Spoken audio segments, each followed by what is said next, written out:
ਸਵਾਂਜੋ ਤੋਂ ਸਤਿ ਸ਼੍ਰੀ ਅਕਾਲ ਜੀ। ਮੈਂ ਰਮਨਦੀਪ ਸਿੰਘ ਇੱਕ ਵਾਰੀ ਫਿਰ ਹਾਜ਼ਰ ਹਾਂ ਤੁਹਾਡੇ ਆਪਣੇ ਚੈਨਲ ਰਮਨ ਇੰਸਟੀਟਿਊਟ 'ਤੇ ਅਤੇ ਸਵਾਗਤ ਕਰਦਾ ਜੀ ਸਾਰਿਆਂ ਦੇ ਇੱਕ ਵਾਰ ਤੋਂ ਫਿਰ ਇਸ ਚੈਨਲ ਉੱਤੇ। ਸੋ ਵੀਡੀਓ ਸ਼ੁਰੂ ਕਰਨ ਤੋਂ ਪਹਿਲਾਂ ਰਿਕੁਐਸਟ ਹੈ ਕਿ ਜਿਹੜੇ ਵਿਦਿਆਰਥੀ ਚੈਨਲ 'ਤੇ ਪਹਿਲੀ ਵਾਰ ਆਏ ਨੇ ਉਹ ਚੈਨਲ ਨੂੰ ਸਬਸਕ੍ਰਾਈਬ ਕਰ ਲੈਣ ਅਤੇ ਨਾਲ ਹੀ ਬੈਲ ਆਈਕਨ 'ਤੇ ਕਲਿੱਕ ਕਰ ਲੈਣ ਤਾਂ ਜੋ ਤੁਹਾਨੂੰ ਜਿਹੜੀ ਆਉਣ ਵਾਲੀ ਲੇਟੈਸਟ ਵੀਡੀਓ ਉਹ ਸਭ ਤੋਂ ਪਹਿਲਾਂ ਮਿਲਦੀ ਰਹੇ। ਸੋ ਇਸ ਚੈਨਲ ਦੇ ਉੱਤੇ PS ਟੈਟ, ਸੀ ਟੈਟ, ਮਾਸਟਰ ਕੇਡਰ, NTT ਤੇ ਪਟਵਾਰੀ ਦੇ ਐਗਜ਼ਾਮ ਦੇ ਨਾਲ ਸੰਬੰਧਿਤ ਵੀਡੀਓਜ਼ ਅਪਲੋਡ ਕੀਤੀਆਂ ਜਾਂਦੀਆਂ ਨੇ।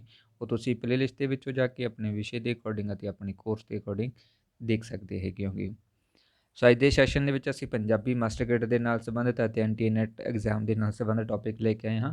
ਸੋ ਵਾਰਤਕ ਦਾ ਇਹ ਭਾਗ ਰਹੂਗਾ ਪ੍ਰਿੰਸੀਪਲ ਤੇਜਾ ਸਿੰਘ, ਜੋ ਕਿ 1894 ਤੋਂ ਲੈ ਕੇ 1958 ਤੱਕ ਰਹੇ ਸੀ। ਸੋ ਅੱਜ ਅਸੀਂ ਇਸ ਦੇ ਵਿੱਚ ਗੱਲ ਕਰਾਂਗੇ ਕਿ ਉਹਨਾਂ ਦੀਆਂ ਕਿਹੜੀਆਂ-ਕਿਹੜੀਆਂ ਪ੍ਰਾਪਤੀਆਂ ਸੀ, ਕਿਹੜੀਆਂ-ਕਿਹੜੀਆਂ ਰਚਨਾਵਾਂ ਲਿਖੀਆਂ ਸੀ ਅਤੇ ਉਹਨਾਂ ਦੇ ਜੀਵਨ ਬਾਰੇ ਅਸੀਂ ਜਿਹੜੀ ਜਾਣਕਾਰੀ ਹੈ ਉਹ ਕਲੈਕਟ ਕਰਾਂਗੇ। ਸੋ ਉਮੀਦ ਕਰਦਾ ਹਾਂ ਕਿ ਸਾਰਿਆਂ ਦੇ ਲਈ ਹੈਲਪਫੁਲ ਰਹੂਗੀ।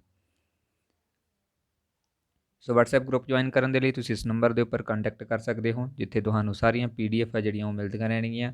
ਸੋ ਗਰੁੱਪ ਪੇਡ ਅਗਰ ਤੁਸੀਂ ਜੁਆਇਨ ਕਰਨਾ ਚਾਹੁੰਦੇ ਹੋ ਤਾਂ ਫੀਸ ਪੇ ਕਰਕੇ ਇਸ ਦੇ ਵਿੱਚ ਐਡ ਹੋ ਸਕਦੇ ਹੋ। ਵੀਡੀਓ ਨੂੰ ਲਾਈਕ ਕਰਨਾ, ਸ਼ੇਅਰ ਕਰਨਾ ਅਤੇ ਕਮੈਂਟ ਬਾਕਸ ਦੇ ਵਿੱਚ ਆਪਣੇ ਸੁਝਾਅ ਦੇਣੇ ਤੁਸੀਂ ਨਾ ਭੁੱਲਿਆ ਕਰੋ। ਅਤੇ ਜਿਹੜੇ ਵਿਦਿਆਰਥੀ ਨਵੇਂ ਆਉਂਦੇ ਹੁੰਦੇ ਨੇ ਉਹ ਪਲੀਜ਼ ਚੈਨਲ ਨੂੰ ਸਬਸਕ੍ਰਾਈਬ ਜ਼ਰੂਰ ਕਰ ਲਿਆ ਕਰੋ। ਤਾਂ ਸ਼ੁਰੂ ਕਰਦੇ ਹਾਂ ਸੈਸ਼ਨ ਅੱਜ ਦਾ।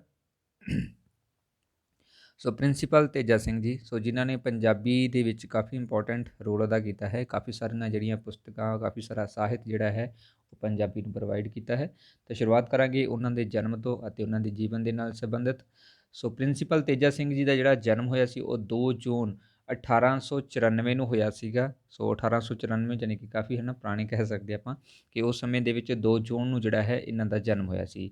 ਔਰ ਸਥਾਨ ਸੀਗਾ ਰਾਵਲਪਿੰਡੀ। ਸੋ ਰਾਵਲਪਿੰਡੀ ਜਿਹੜਾ ਹੈ ਜ਼ਿਲ੍ਹਾ ਸੀਗਾ ਉਸ ਸਮੇਂ ਦੇ ਵਿੱਚ, ਜੋ ਕਿ ਪੱਛਮੀ ਪੰਜਾਬ ਦੇ ਵਿੱਚ ਪੈ ਜਾਂਦਾ ਹੈ। ਅਤੇ ਰਾਵਲਪਿੰਡੀ ਜ਼ਿਲ੍ਹੇ ਦੇ ਵਿੱਚ ਪਿੰਡ ਸੀ ਜਿਸ ਦਾ ਨਾਮ ਸੀ ਅੰਡਿਆਲਾ। ਸੋ ਉਸ ਪਿੰਡ ਵਿਖੇ ਜਿਹੜਾ ਹੈ ਪ੍ਰਿੰਸੀਪਲ ਤੇਜਾ ਸਿੰਘ ਜੀ ਦਾ ਜਨਮ ਹੋਇਆ ਸੀਗਾ।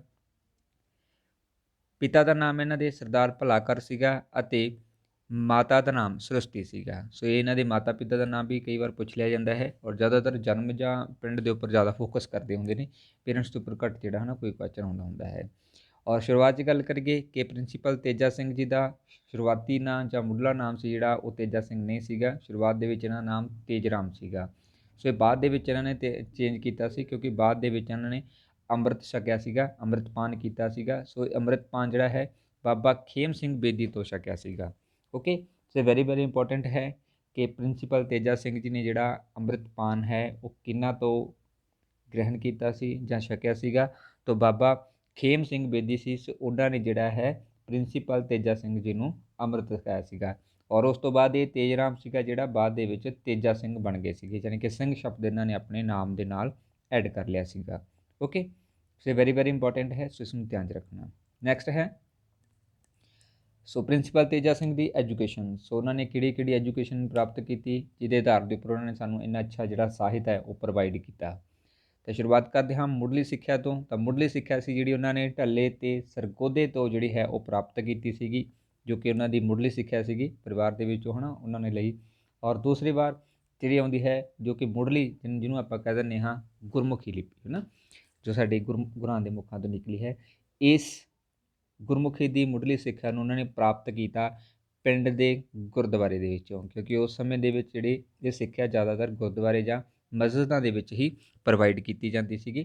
ਔਰ ਗੁਰਮੁਖੀ ਦੀ ਜਿਹੜੀ ਸਿੱਖਿਆ ਸੀ ਉਸ ਸਮੇਂ ਗੁਰਦੁਆਰੇ ਦੇ ਵਿੱਚ ਦਿੱਤੀ ਜਾਂਦੀ ਸੀ, ਅਤੇ ਫਾਰਸੀ ਦੀ ਸਿੱਖਿਆ ਸੀਗੀ ਜਿਹੜੀ ਉਹ ਮਸਜਿਦ ਦੇ ਵਿੱਚ ਦਿੱਤੀ ਜਾਂਦੀ ਸੀਗੀ, ਜਿੱਥੋਂ ਪ੍ਰਿੰਸੀਪਲ ਤੇਜਾ ਸਿੰਘ ਨੇ ਜਿਹੜਾ ਹੈ ਇਸ ਨੂੰ ਗ੍ਰਹਿਣ ਕੀਤਾ ਸੀ। ਤਾਂ ਦੋਨੋਂ ਹੀ ਯਾਦ ਰੱਖਣਾ, ਗੁਰਮੁਖੀ ਲਿਪੀ ਜਿਹੜੀ ਹੈ ਤਾਂ ਗੁਰਮੁਖੀ ਜਿਹੜੀ ਸਿੱਖਿਆ ਸੀ ਉਹਨਾਂ ਨੇ ਗੁਰਦੁਆਰੇ ਤੋਂ ਪ੍ਰਾਪਤ ਕੀਤੀ ਸੀ, ਅਤੇ ਫਾਰਸੀ ਦੀ ਜਿਹੜੀ ਸਿੱਖਿਆ ਸੀ ਉਹ ਮਸਜਿਦ ਤੋਂ ਪ੍ਰਾਪਤ ਕੀਤੀ ਸੀ। ਯਾਨੀ ਕਿ ਦੋਨਾਂ ਭਾਸ਼ਾਵਾਂ ਦਾ ਗਿਆਨ ਸੀ, ਗੁਰਮੁਖੀ ਦਾ ਵੀ ਅਤੇ ਫਾਰਸੀ ਦਾ ਵੀ, ਇਹ ਵੀ ਨੋਟ ਕਰ ਲੈਣਾ। ਨੈਕਸਟ ਹੈ 1910 ਦੇ ਵਿੱਚ ਉਹਨਾਂ ਨੇ ਖਾਲਸਾ ਕਾਲਜੀਏਟ ਸਕੂਲ ਤੋਂ 10ਵੀਂ ਜਿਹੜੀ ਹੈ ਉਹ ਪਾਸ ਕੀਤੀ ਸੀਗੀ 1910 ਦੇ ਵਿੱਚ। ਪਹਿਲਾਂ ਮੁੱਢਲੀ ਸਿੱਖਿਆ ਹਾਸਲ ਕੀਤੀ, ਫਿਰ ਇਸ ਤੋਂ ਬਾਅਦ 10ਵੀਂ ਜੋ ਕਿ 1910 ਦੇ ਵਿੱਚ ਉਹਨਾਂ ਨੇ ਪਾਸ ਕੀਤੀ। ਫਿਰ ਅੰਮ੍ਰਿਤਸਰ ਦੇ ਵਿੱਚ ਉਹੀ ਖਾਲਸਾ ਕਾਲਜ ਦੇ ਵਿੱਚੋਂ ਉਹਨਾਂ ਨੇ FA ਦੀ ਜਿਹੜੀ ਪਾਸ ਕੀਤੀ, FA ਦੀ ਜਿਹੜੀ ਪੜ੍ਹਾਈ ਸੀ ਉਸ ਨੂੰ ਕੰਪਲੀਟ ਕੀਤਾ। ਇਸ ਤੋਂ ਬਾਅਦ MA ਕੀਤੀ ਉਹਨਾਂ ਨੇ ਅੰਗਰੇਜ਼ੀ ਦੀ, ਇੰਗਲਿਸ਼ ਦੀ, ਜੋ ਕਿ 1916 ਦੇ ਵਿੱਚ ਉਹਨਾਂ ਨੇ ਕੰਪਲੀਟ ਕੀਤੀ ਸੀਗੀ। ਸੋ ਕੁਝ ਕੁਆਲੀਫਿਕੇਸ਼ਨ ਸੀ ਜਾਂ ਐਜੂਕੇਸ਼ਨ ਸੀ ਜਿਹੜੀ ਉਹਨਾਂ ਨੇ ਆਪਣੀ ਜ਼ਿੰਦਗੀ ਦੇ ਵਿੱਚ ਅਚੀਵ ਕੀਤੀ ਸੀਗੀ, ਪ੍ਰਾਪਤ ਕੀਤੀ ਸੀਗੀ, ਜਿਨ੍ਹਾਂ ਦੇ ਆਧਾਰ ਦੇ ਉੱਪਰ ਉਹਨੇ ਇੰਨਾ ਕੁਝ ਸਾਨੂੰ ਜਿਹੜਾ ਪ੍ਰੋਵਾਈਡ ਕੀਤਾ। ਸੋ ਇਸ ਤੋਂ ਅੱਗੇ ਹੈ ਮੈਰਿਜ। ਸੋ ਵਿਆਹ ਜਿਹੜਾ ਹੈ ਉਹਨਾਂ ਦਾ ਕਦੋਂ ਹੋਇਆ? ਸੋ ਵਿਆਹ 1911 ਦੇ ਵਿੱਚ ਹੋਇਆ। ਗੁਜਰਖਾਨੇ ਦੇ ਮਾਸਟਰ ਪ੍ਰੇਮ ਸਿੰਘ ਦੀ ਸਪੁੱਤਰੀ ਸੀ ਬੀਬੀ ਧਨ ਕੌਰ। ਸੋ ਉਹਨਾਂ ਦੇ ਨਾਲ ਜਿਹੜਾ ਹੈ ਇਸ ਦਾ ਵਿਆਹ ਹੋਇਆ ਸੀ 1911 ਦੇ ਵਿੱਚ। ਇਹ ਵਿਆਹ ਹੋਇਆ ਸੀ, ਦੋਨੋਂ ਹੀ ਯਾਦ ਰੱਖਣਾ, ਸਨ ਵੀ ਯਾਦ ਰੱਖਣਾ ਅਤੇ ਪਤਨੀ ਦਾ ਨਾਮ ਜਿਹੜਾ ਹੈ ਉਹ ਵੀ ਯਾਦ ਰੱਖਣਾ। ਓਕੇ। ਸੋ ਪ੍ਰਿੰਸੀਪਲ ਤੇਜਾ ਸਿੰਘ ਜੀ ਨੇ ਆਪਣੀ ਜ਼ਿੰਦਗੀ ਦੇ ਵਿੱਚ ਕਿਹੜੇ ਕਾਰਜ ਕੀਤੇ ਜਾਂ ਕਿਹੜੀਆਂ ਭੂਮਿਕਾਵਾਂ ਨਿਭਾਈਆਂ ਸਪੈਸ਼ਲੀ? ਸੋ 1919 ਦੇ ਵਿੱਚ ਇਹ ਖਾਲਸਾ ਕਾਲਜ ਅੰਮ੍ਰਿਤਸਰ ਦੇ ਵਿੱਚ ਐਜ਼ ਏ ਲੈਕਚਰਰ ਦੇ ਵਜੋਂ ਨਿਯੁਕਤ ਹੋਏ ਸੀਗੇ। 1919 ਦੇ ਵਿੱਚ ਪਹਿਲਾਂ ਆਉਂਦਾ ਸੀਗਾ ਇਹਨਾਂ ਦਾ, ਔਰ ਫਿਰ ਇੱਥੇ ਇਹ 1945 ਤੱਕ ਜਿਹੜਾ ਹੈ ਇਸ ਅਹੁਦੇ 'ਤੇ ਬਿਰਾਜਮਾਨ ਰਹੇ ਸੀਗੇ, ਜੋ ਕਿ ਅੰਮ੍ਰਿਤਸਰ ਕਾਲਜ ਸੀਗਾ, ਖਾਲਸਾ ਕਾਲਜ। ਇਸ ਤੋਂ ਬਾਅਦ ਇਹਨਾਂ ਨੇ ਇਸੇ ਸਥਾਨ ਵਿਖੇ ਹੀ ਜਿਹੜਾ ਹੈ ਅੰਗਰੇਜ਼ੀ ਦਾ ਵਿਸ਼ਾ ਪੜ੍ਹਾਇਆ ਸੀ, ਔਰ ਨਾਲ ਹੀ ਇਹਨਾਂ ਨੇ ਧਾਰਮਿਕ ਅਧਿਐਨ ਜਿਹੜਾ ਹੈ ਰਿਲੀਜੀਅਸ ਸਟੱਡੀ ਵੀ ਜਿਹੜੀ ਹੈ ਉਹ ਨਾਲ ਕਰਵਾਈ ਸੀਗੀ 1919 ਤੋਂ ਲੈ ਕੇ 1945 ਤੱਕ। ਮੇਨ ਇੰਗਲਿਸ਼ ਸੀ, ਬਟ ਨਾਲ ਧਾਰਮਿਕ ਅਧਿਐਨ ਵੀ ਜਿਹੜਾ ਹੈ ਇਹ ਕਰਾਉਂਦੇ ਰਹੇ ਸੀਗੇ। ਅਤੇ 1949 ਦੇ ਵਿੱਚ ਮਹਿੰਦਰਾ ਕਾਲਜ, ਜੋ ਕਿ ਪਟਿਆਲੇ ਦੇ ਵਿੱਚ ਹੈ, ਸੋ ਇੱਥੇ ਇਹ ਪ੍ਰਿੰਸੀਪਲ ਦੇ ਅਹੁਦੇ 'ਤੇ ਵੀ ਨਿਯੁਕਤ ਕੀਤੇ ਗਏ ਸੀਗੇ 1949 ਦੇ ਵਿੱਚ, ਮਹਿੰਦਰਾ ਕਾਲਜ ਪਟਿਆਲਾ ਦੇ ਵਿੱਚ। ਅਤੇ ਇਸ ਤੋਂ ਇਲਾਵਾ ਇਹਨਾਂ ਨੇ ਭਾਸ਼ਾ ਵਿਭਾਗ ਪੰਜਾਬ ਦੇ ਵਿੱਚ ਸਲਾਹਕਾਰ ਅਤੇ ਡਾਇਰੈਕਟਰ ਦੇ ਕਾਰਜ ਰੂਪ ਦੇ ਵਿੱਚ ਵੀ ਆਪਣੀ ਭੂਮਿਕਾ ਨਿਭਾਈ ਸੀਗੀ। ਭਾਸ਼ਾ ਵਿਭਾਗ ਪੰਜਾਬ ਦੇ ਵਿੱਚ ਸਲਾਹਕਾਰ ਅਤੇ ਡਾਇਰੈਕਟਰ ਦੋਨੋਂ ਹੀ ਅਹੁਦਿਆਂ ਦੇ ਉੱਪਰ ਜਿਹੜਾ ਹੈ ਇਹ ਬਿਰਾਜਮਾਨ ਰਹੇ ਸੀਗੇ, ਅਤੇ ਅੱਛੇ ਤਰੀਕੇ ਨਾਲ ਇਹਨਾਂ ਨੇ ਆਪਣੀ ਕਾਰਜ ਜਿਹੜੇ ਹੈ ਉਹ ਕੰਪਲੀਟ ਕੀਤੇ ਸੀਗੇ। ਇਸ ਤੋਂ ਇਲਾਵਾ ਪ੍ਰਿੰਸੀਪਲ ਤੇਜਾ ਸਿੰਘ ਜੀ ਨੂੰ ਕਾਫੀ ਸਨਮਾਨ ਵੀ ਜਿਹੜੇ ਹੈ ਉਹ ਪ੍ਰੋਵਾਈਡ ਹੋਏ ਸੀਗੇ। 1951 ਦੇ ਵਿੱਚ ਇਹਨਾਂ ਨੂੰ ਪੈਪਸੂ ਸਰਕਾਰ ਦੇ ਵੱਲੋਂ ਜਿਹੜਾ ਹੈ ਸਨਮਾਨਿਤ ਕੀਤਾ ਗਿਆ ਸੀਗਾ, ਵਿਸ਼ੇਸ਼ ਸਨਮਾਨ ਦੇ ਨਾਲ, ਪੈਪਸੂ ਦੇ ਸਮੇਂ, ਧਿਆਨ ਰੱਖਣਾ 1951 ਦੇ ਵਿੱਚ। ਅਤੇ 1956 ਦੇ ਵਿੱਚ ਇਹਨਾਂ ਨੂੰ ਅਭਿਨੰਦਨ ਗ੍ਰੰਥ ਜਿਹੜਾ ਹੈ ਉਹ ਭੇਟ ਕੀਤਾ ਗਿਆ ਸੀਗਾ 1956 ਦੇ ਵਿੱਚ। ਵੈਰੀ ਇੰਪੋਰਟੈਂਟ ਹੈ। ਸੋ ਕਿ ਅਭਿਨੰਦਨ ਗ੍ਰੰਥ ਜਿਹੜਾ ਹੈ ਉਹ ਕਿਹਨਾਂ ਨੂੰ ਪ੍ਰੋਵਾਈਡ ਕੀਤਾ ਗਿਆ ਸੀ ਜਾਂ ਭੇਟ ਕੀਤਾ ਗਿਆ ਸੀ? ਤਾਂ ਉਹ ਪ੍ਰਿੰਸੀਪਲ ਤੇਜਾ ਸਿੰਘ ਜੀ ਸੀ, ਅਤੇ 1956 ਦੇ ਵਿੱਚ ਇਹ ਅਭਿਨੰਦਨ ਗ੍ਰੰਥ ਜਿਹੜਾ ਹੈ ਉਹ ਭੇਟ ਕੀਤਾ ਗਿਆ ਸੀ ਇਹਨਾਂ ਨੂੰ। ਵਿਸ਼ੇਸ਼ ਕਾਰਜ ਕੁਝ ਸਧਾਰਨ ਰਹੇ ਅਤੇ ਕੁਝ ਵਿਸ਼ੇਸ਼, ਜਿਨ੍ਹਾਂ ਦਾ ਯੋਗਦਾਨ ਹੁਣ ਇਹਨਾਂ ਨੇ ਆਪਣੇ ਜੀਵਨ ਕਾਲ ਦੇ ਦੌਰਾਨ ਪਾਇਆ ਹੈ। ਸੋ ਇਹਨਾਂ ਨੇ ਹੀ ਪੰਜਾਬੀ ਦੇ ਵਿੱਚ ਟਕਸਾਲੀ ਨਿਬੰਧ ਲਿਖਣ ਦੀ ਜਿਹੜੀ ਹੈ ਪਿਰਤ ਪਾਈ, ਯਾਨੀ ਕਿ ਪੰਜਾਬੀ ਦੇ ਵਿੱਚ ਟਕਸਾਲੀ ਭਾਸ਼ਾ ਦਾ ਇਸਤੇਮਾਲ ਕਰਦੇ ਹੋਏ ਆਪਣੇ ਨਿਬੰਧ ਲਿਖਣ ਦੀ ਜਿਹੜੀ ਸ਼ੁਰੂਆਤ ਕੀਤੀ। ਨਿਬੰਧ ਮਤਲਬ ਲੇਖ। ਸਮਾਜਿਕ, ਸਾਹਿਤਿਕ ਅਤੇ ਆਲੋਚਨਾਤਮਕ ਕਿਸਮ ਦੇ ਲੇਖ ਵੀ ਜਿਹੜੇ ਹੈ ਉਹ ਪ੍ਰਿੰਸੀਪਲ ਤੇਜਾ ਸਿੰਘ ਜੀ ਦੇ ਦੁਆਰਾ ਹੀ ਸ਼ੁਰੂ ਕੀਤੇ ਗਏ, ਇਹਨਾਂ ਨੇ ਹੀ ਲਿਖੇ। ਇਸ ਤੋਂ ਇਲਾਵਾ ਪ੍ਰਿੰਸੀਪਲ ਤੇਜਾ ਸਿੰਘ ਜੀ ਨੇ ਹਲਕੇ ਫੁਲਕੇ ਜਿਹੜੇ ਨਿਬੰਧ ਲਿਖੇ ਸੀ, ਜਿਨ੍ਹਾਂ ਦੇ ਆਧਾਰ 'ਤੇ ਇਹਨਾਂ ਨੂੰ ਯਥਾਰਥਵਾਦੀ ਨਿਬੰਧਕਾਰ ਜਿਹੜਾ ਕਿਹਾ ਜਾਂਦਾ ਸੀਗਾ। ਠੀਕ ਹੈ, ਯਾਨੀ ਕਿ ਯਥਾਰਥ ਦੇ ਉੱਪਰ ਜ਼ਿਆਦਾ ਵਿਸ਼ਵਾਸ ਕਰਦੇ ਸੀ, ਅਸਲੀਅਤ ਦੇ ਉੱਪਰ। ਇਸ ਕਰਕੇ ਛੋਟੇ ਨਿਬੰਧ ਜਿਹੜੇ ਹਲਕੇ ਫੁਲਕੇ ਸੀ ਉਹ ਜ਼ਿਆਦਾਤਰ ਯਥਾਰਥਵਾਦੀ ਸੀ, ਜਿਹਦਾ ਦੇ ਆਧਾਰ ਦੇ ਉੱਪਰ ਇਹਨਾਂ ਨੂੰ ਯਥਾਰਥਵਾਦੀ ਨਿਬੰਧਕਾਰ ਕਿਹਾ ਗਿਆ ਸੀਗਾ। ਸਿੱਖ ਧਰਮ ਦੇ ਫਲਸਫੇ ਨੂੰ ਟੀਕਿਆਂ ਜਾਂ ਸਟਿਕਾਂ ਦੇ ਰਾਹੀਂ ਸਧਾਰਨ ਭਾਸ਼ਾ ਦੇ ਵਿੱਚ ਲਿਖ ਕੇ ਲੋਕਾਂ ਤੱਕ ਪਹੁੰਚਾਉਣ ਦਾ ਜਿਹੜਾ ਕਾਰਜ ਸੀ ਉਹ ਵੀ ਪ੍ਰਿੰਸੀਪਲ ਤੇਜਾ ਸਿੰਘ ਨੇ ਹੀ ਕੀਤਾ। ਖਾਸ ਤੌਰ 'ਤੇ ਟੀਕਿਆਂ ਜਾਂ ਸਟਿਕਾਂ ਦੇ ਵਿੱਚ ਹਮੇਸ਼ਾ ਭਾਸ਼ਾ ਜਿਹੜੀ ਆ ਉਹ ਸਧਾਰਨ ਹੀ ਰਹੀ ਸੀ ਇਹਨਾਂ ਦੀ।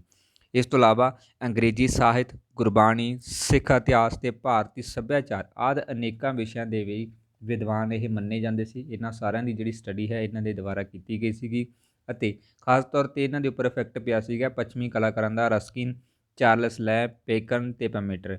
ਇਹਨਾਂ ਦੀ ਬੋਲੀ ਤੋਂ ਇਹ ਕਾਫੀ ਪ੍ਰਭਾਵਿਤ ਹੋਏ ਸੀਗੇ, ਔਰ ਇਹਨਾਂ ਤੋਂ ਪ੍ਰਭਾਵਿਤ ਹੋ ਕੇ ਹੀ ਕਾਫੀ ਸਾਰੀਆਂ ਰਚਨਾਵਾਂ ਜਿਹੜੀਆਂ ਇਹਨਾਂ ਦੇ ਦੁਆਰਾ ਕ੍ਰੀਏਟ ਕੀਤੀਆਂ ਗਈਆਂ ਸੀਗੀਆਂ।